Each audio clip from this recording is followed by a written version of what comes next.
We're actually going to start in John 12. I know that's unusual because we're in Revelation chapter 12. But number one, it's the same writer. And number two, I want to connect the dots with where we're at in Revelation 12, which seems odd, but hopefully, I mean, it works well in my mind. It was a good idea at the time. Okay. So in John chapter 12, and I already read it, but starting in verse 12 is where a large crowd is forming. Jesus, we find in Luke, is passing through Bethphage and Bethany and Bethphage on his way to Jerusalem. On the way, he gives instructions to go get the donkey and its foal, and great instructions for those disciples who did that, and they found that, yeah, everything happened just as Jesus said. We get to verse 13. They took the branches of the palm trees and went out to meet him and began shouting, "Hosanna, blessed is he who comes in the name of the Lord, indeed, the King of Israel." Now, for you and I, we have read that since we were kids, assuming you went to Sunday school and attended church. You've heard this again and again, and if you've been in churches over the years, you've heard this again and again on Palm Sundays. But what we kind of miss, because it kind of only happens on Palm Sunday, is that these statements are from people who are plugged into the belief that relief is on the way. Relief in the form of the Anointed One, which is the Messiah, the Christ.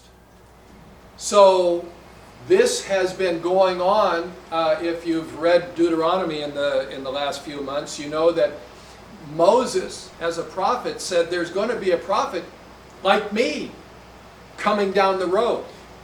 And that prophet, like Moses, was Jesus. So in the whole Old Testament, they kept looking for the Messiah. The prophets kept announcing about him. There was references to him. Right in the middle of something, there was, like in Zechariah chapter 9, right in the middle of it, verse 9, it says, "Hey, Israel, your king is coming, mounted on a donkey." So all these things were pointing, and then Malachi, or actually Chronicles was the last book in the Old Testament written, but Malachi, we just kind of, for us, the Old Testament stops right there. And then we pick up with Matthew, but for us, a turn of the page for them was 400 years, what we call 400 years of silence. No word from God, no angelic appearances, no prophets, no writing, no more explanation. So the nation of Israel was prepared to have the Anointed One show up. The Anointed One, according to what we find in Isaiah again and again, and what I just referred to in Zechariah chapter 9, verse 9, he's a king. Kings were anointed. So were priests. Priests were anointed. So were prophets. Prophets were anointed. So the Anointed One, I don't want to say is ambiguous, but at the same time, he could be a king or a priest or a prophet, or all three in one. So when we see in verse 13 of John chapter 12 that they took branches of the palm trees, went out to meet him, and shouted, "Hosanna, blessed is he who comes in the name of the Lord, indeed the King of Israel," these people are shouting and pointing at Jesus and saying, "He is the Messiah." That's what they're saying. Without using those exact words, that's what they're saying. He's here. Woohoo! Look at him. Look at him. Look at him. Zechariah 9:9, that's him, that's him. There's a whole lot of excitement here. And then 14, what happened with the donkey, which John again compresses that.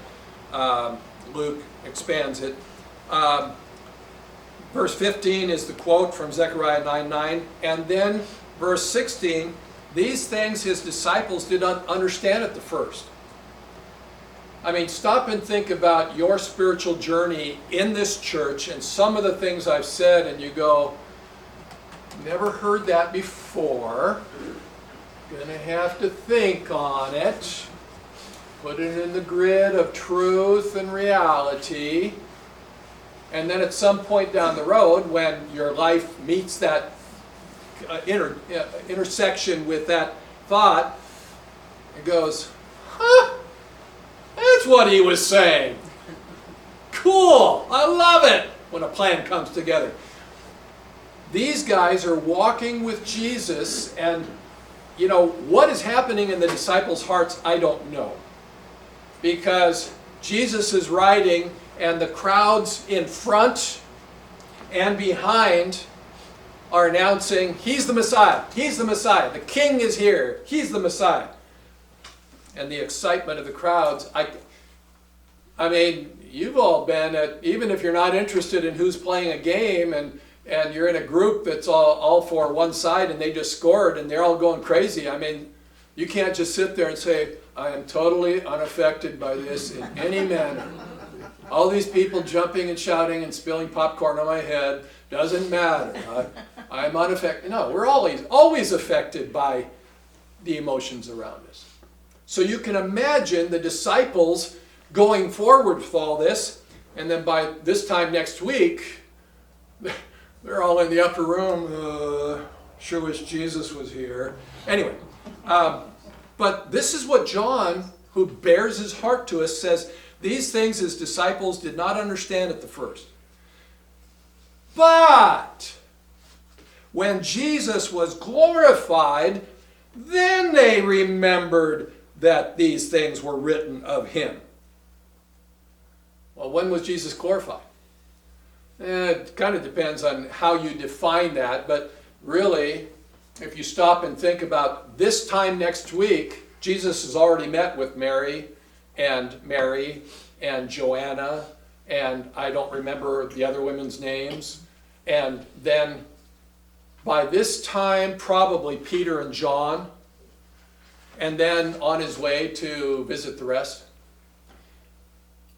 He was already dead, buried, and now alive and glorified. So is then that the time that John is referring to, or is it post-ascension, of which they would not see his glorification, they would just see him having ascended into heaven 40 days from next week. So I'm not sure what John is referencing. The point being, however, that at one point it all went like this, and oh, that's why Jesus told us that. He told us that. Duh, where was I? Anyway, so they get it. And then, of course, John is writing this. Jesus has now been gone for years. I mean, gone for years. Verse 17, the people who were with Jesus when he had called Lazarus out of the tomb and raised him from the dead continued to testify to that very fact. Hey, we were there when Jesus raised that man right there, Lazarus. We saw him. I mean, we saw the grave, and then we saw Lazarus. And we saw his sisters, Mary and Martha's expression when they saw their brother. It was one of great awe, surprise, and then joy, and reunited. So they testified to that. And then verse 18, for this reason also the people went to meet him because they heard that he had performed the sign. So was every single person there believing he was the Messiah? Yeah, I mean, statistically, probably not. Some of them were looky-loos. This is the guy that raised Lazarus? Huh. I guess I expected more, but anyway. And we definitely know, if you go back to Luke and read the account, the Pharisees basically are doing this and shouting to Jesus, "Tell your disciples to shut up." And they didn't say it nicely. They would have used the word "shut up." Yes. But here, and this is where I love this in John's account, and I've already mentioned it, and then we'll go on to Revelation. Verse 19, "So the Pharisees said to one another, 'You see that you are basically useless,'" is the gist here. "You guys, you're useless."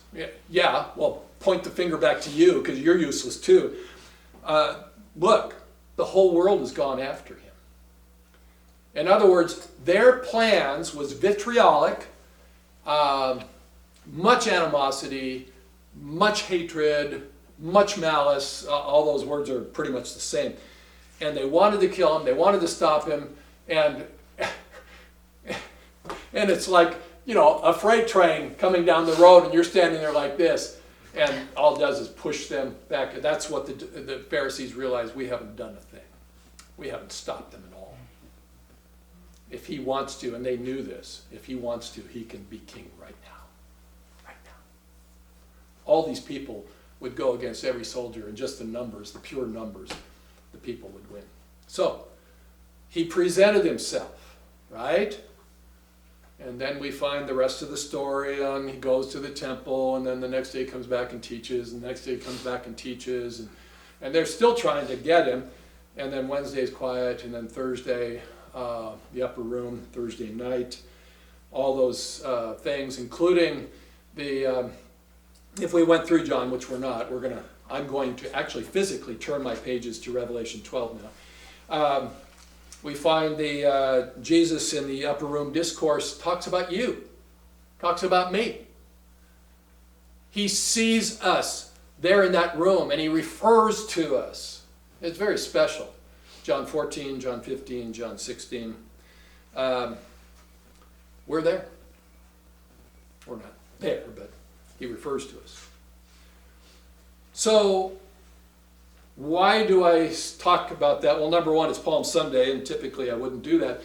But we're going to be in Revelation chapter 12. And Revelation chapter 12, well, number one, today we're not going to get past verse 6 for sure. But it's divided out.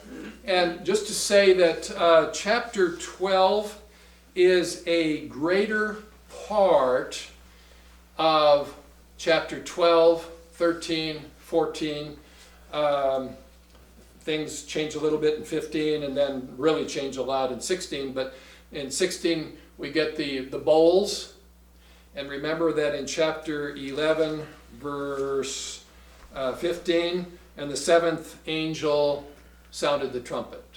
And that is then preparatory to the bowls in chapter 17.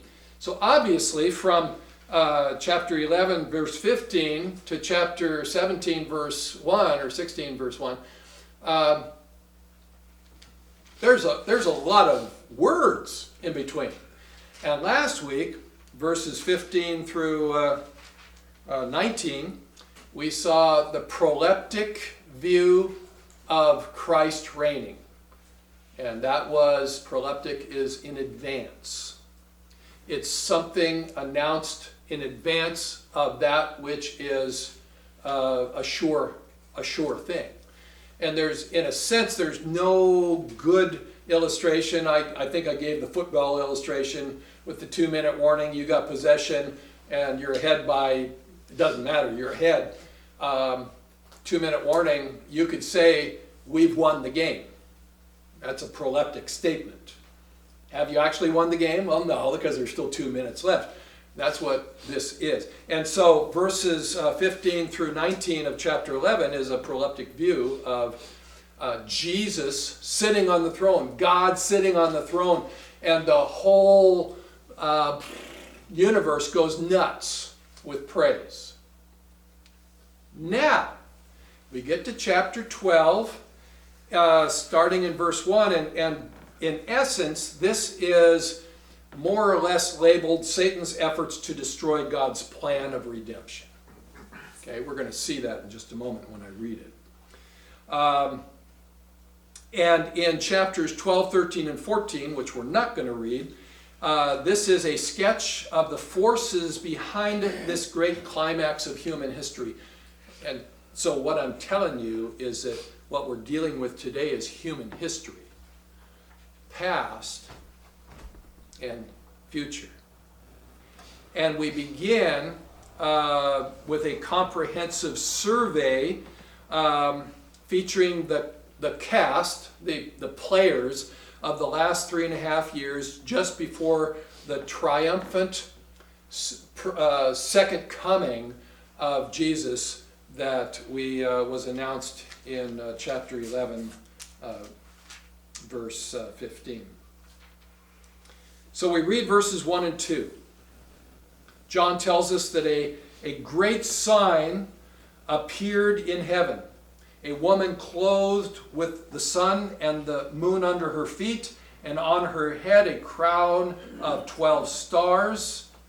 And she was with child, and she cried out, being in labor and in pain to give birth. Now, we understand certain things about this because whether we're married or not, we all are aware of women who have been pregnant and given birth, and if not, then we've at least watched TV shows where somebody's giving birth and they're shouting and sweating, and it's like, do I really need to watch this? But anyway, so we're aware of that.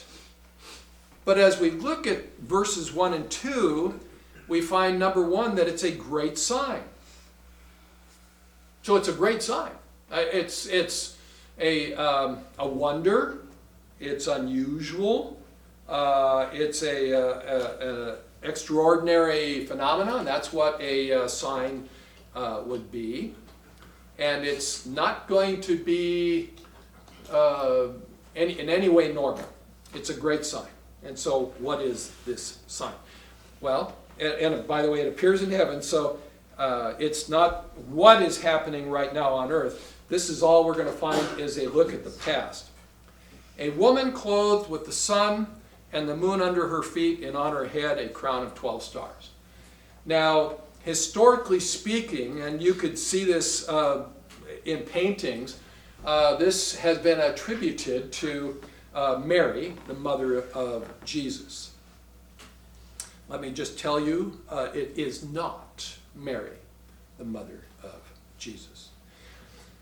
This is, to my knowledge, the only place in the scriptures that would be a reference back to Joseph's dream in Genesis 37, verses 9, 10, and 11. Joseph had a dream in which the sun and the moon and 12 stars bowed down to him. And Jacob understood that the sun was him and the moon was Rachel. So the sun and the moon would be Jacob and Rachel. And the 12 stars would have been the 12 patriarchs, including Joseph. Or Joseph's sons. All the patriarchs would have bowed down to him. All of Israel would have bowed down to him in his dream. But here we find that this woman is, and the word is interesting, and it's translated as having been clothed, and Lenski translates it literally as having been thrown around her, the sun. So basically you're looking at this woman and she is totally enveloped with the sun. The sun envelops her. She's there, the sun is there.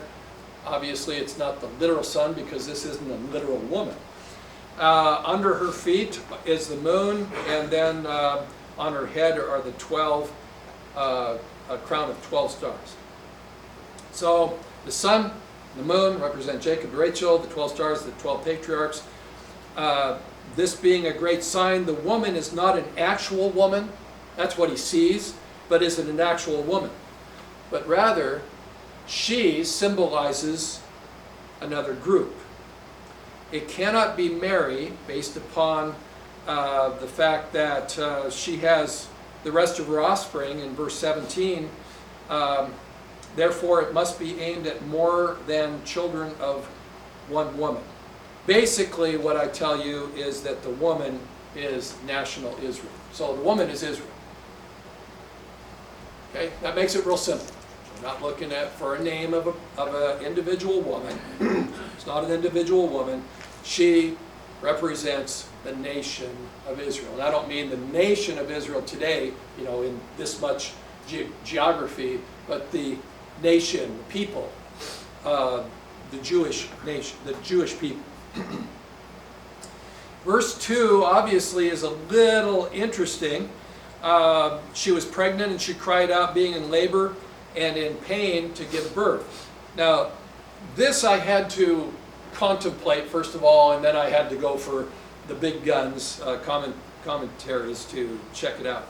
Israel as a travailing woman, so one who is in anguish, occurs in Isaiah 13:8, Isaiah 21:3, Isaiah 26:17 and 18, Isaiah 61:7 and 8, Isaiah 66:7 and following, Jeremiah chapter 4 verse 31, Hosea 13:13, and Micah 4:10, and Micah 5:2 and 3. Did you get all that?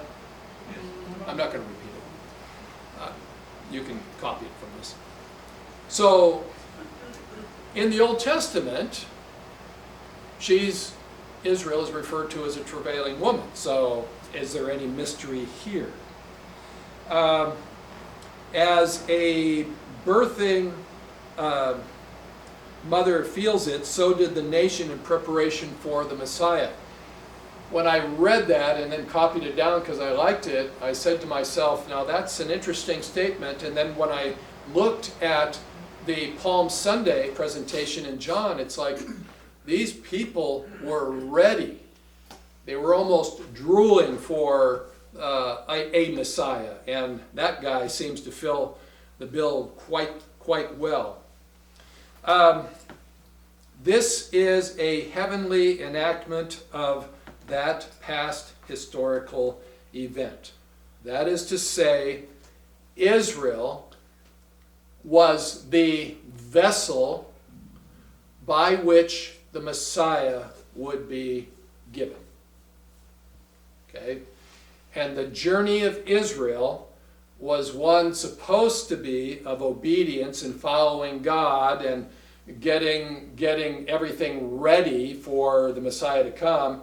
Instead, the only thing we had was John the Baptist, who I guess in God's foreknowledge told us, one crying in the wilderness, make straight the path for the Lord. He sent John the Baptist specifically to prepare the way for the Messiah, because the nation of Israel was blowing it. So verses 1 and 2 is a picture of historical Israel in its preparation for and then deliverance of the Messiah. We get to verses 3 and 4. Then another sign appeared in heaven, and behold, a great red dragon having 7 heads and 10 horns, and on his head were 7 crowns, and his tail swept away 1/3 of the stars of heaven and hurled them to the earth. And the dragon stood before the woman who was about to give birth, so that when she gave birth, he might devour her child. Now that is one scary picture. But it is a part of this whole section, the plot for the whole background drama of the ultimate judgment in 16, 17, and following, from the announcement in verse 15 of chapter 11 of the 7th trumpet, which leads to the 7 bowls, which we'll get to. So this is a picture of history. It's looking back. Verse 5 is looking, I'm not in verse 5, I'm in verse 3, sorry. Another sign, and it says, behold. And of course the behold calls special attention to the description of the now second sign, the new sign. The angel, or the dragon is, and again, the frustration with the word great. Is it great like Alexander the Great, Herod the Great, etc.? Is it great, as last week I said, one of the translations is numerous? Is it great as in loud? Or here, is it great as in size? And it appears that it's great as in size. He is large, and he is fiery red. The fiery red can be either referring to the destruction, which we saw in chapter 9, verse 17, or to the murderous heart of the devil, which you could go back to John chapter 8, verse 44, or 1 John chapter 3, verse 12, and realize that Satan hates humans, because we're the highest form of creature in the universe. Right now the angels are higher than us for a variety of reasons, one of which is they could be up there or they could be here just like that, and you and I can only be here, because when we go there it's permanent. For them it's not. But Satan hates us and he wants us all to die. If he could kill us today, he would, just like that. So he's large, he's red, either for destruction or murder.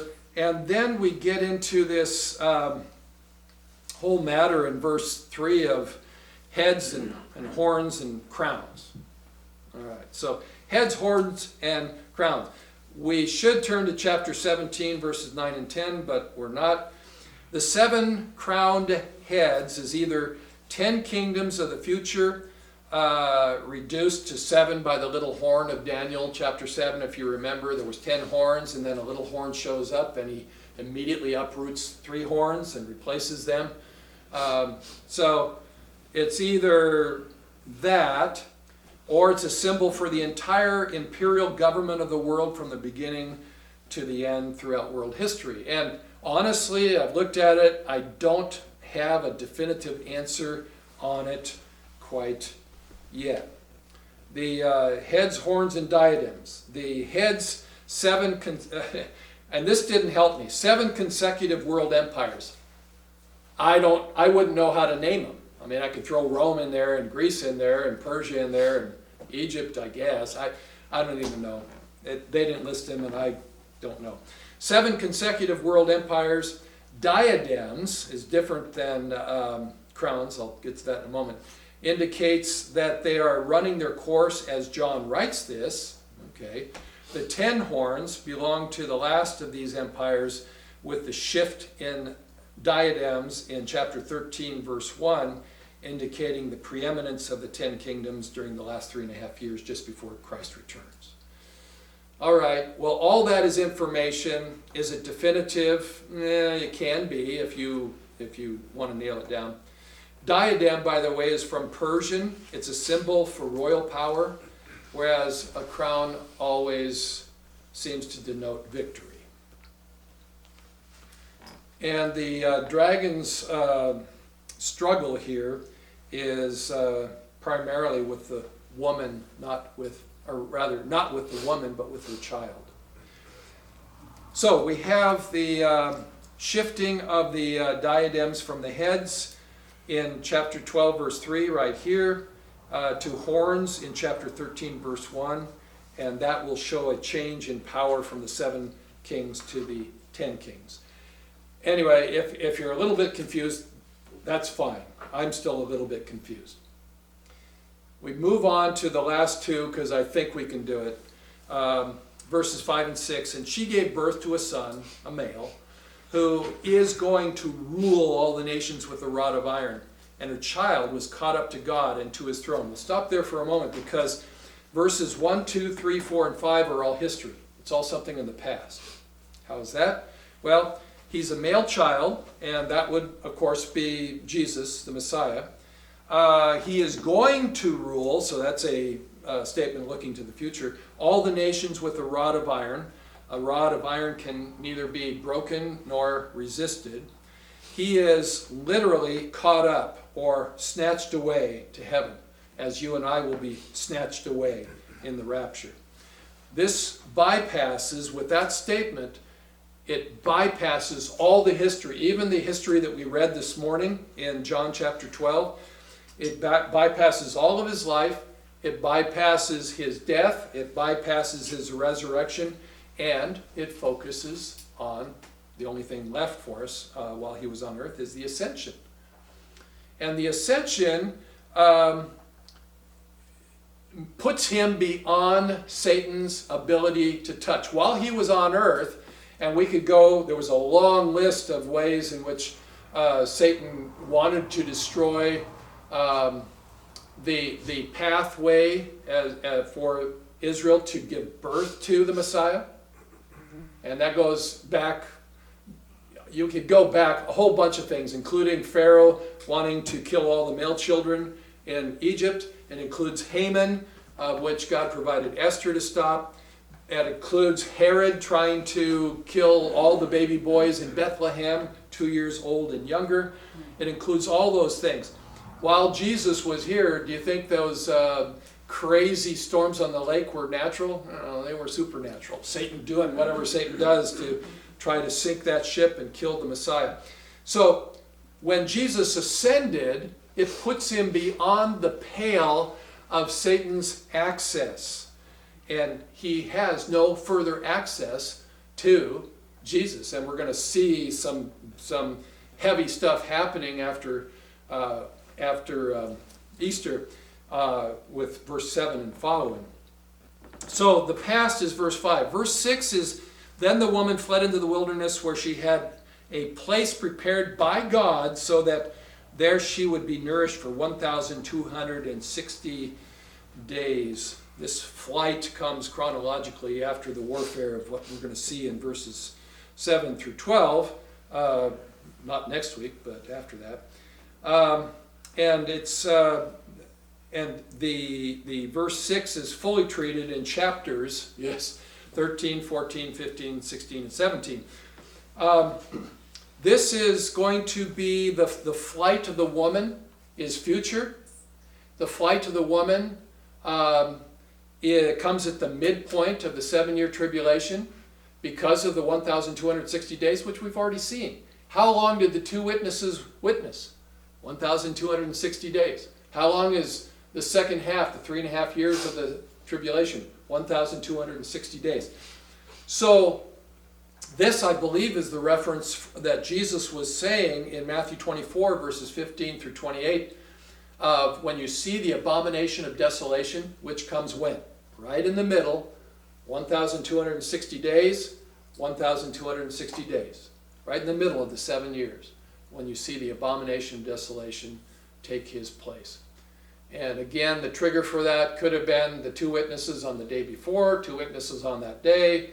But the two witnesses witnessed for 1,260 days. What happens here? The beast goes bonkers against Jews. And the Jews, according to Jesus, just fly. Now, nothing is mentioned here as to where, but the group brain is that it's Petra in the nation of Jordan. Interestingly enough, Jordan doesn't seem ever to be destroyed in the end like Syria and some of the other nations. So would it be safe for them? Yeah, if the Antichrist can't get to them, then yes. So that is verses 1, 2, 3, 4, and 5 are all history. And verse 6 goes this way. Something we haven't seen yet, something we will not see because we won't be here. So to connect the dots with Palm Sunday, Jesus presented himself as the king of Israel on that day to the people. The people were powerless. They're almost say useless. They're just taxpayers. Providers of food for the ruling class, the Sanhedrin, those who were interested in me and myself and I, and my power and everything I can do for myself, and I don't see him as the Messiah. So you guys agree? We reject him? Yes? Okay. So the nation rejected Jesus at that time. So he fulfilled his redemptive purpose, dying on the cross for our sins, was buried as prophesied for 3 days, rose again, showed himself for 40 days, and then ascended to accomplish what he's doing for us right now, preparing a place for us and interceding for us. And his promise was, and if I go and prepare a place for you, I will come again and receive you unto myself, that where I am, there you may be also. And that's how we close this. We see Revelation chapter 12 pointing in that direction, and we sit here and say, time is short. Time is short. Time is short. Jesus is coming soon. He has to, the way the world is. And just as all other prophecies were fulfilled in the Old Testament, at some point it happened. And one of these days, we're going to wake up on the other side, just as we sing some of these songs, and it's going to be, whoo, we did it. I did fly away. I don't even have to sing it anymore. Anyway, to the glory of God. Father, we're grateful that we have your word, and we're grateful for these promises, and we're grateful for what John is now giving us, starting in chapter 12, and will give us through the next several chapters, what you gave him. And we get to actually see the future. We get to actually walk down this path of the future right now. And we're grateful for how you provide for every one of our needs, including the, what do you mean? You even give us the answers to those things. So thank you, Lord. In the days ahead, as we prepare ourselves this Passion Week, may we kind of remind ourselves what Jesus did for us this week. And upper room on Thursday, and his death on Friday, and the day of sadness on Saturday, and the day of victory on Sunday. Lord, prepare our hearts to worship you well. We commit our way to you in his name. Amen.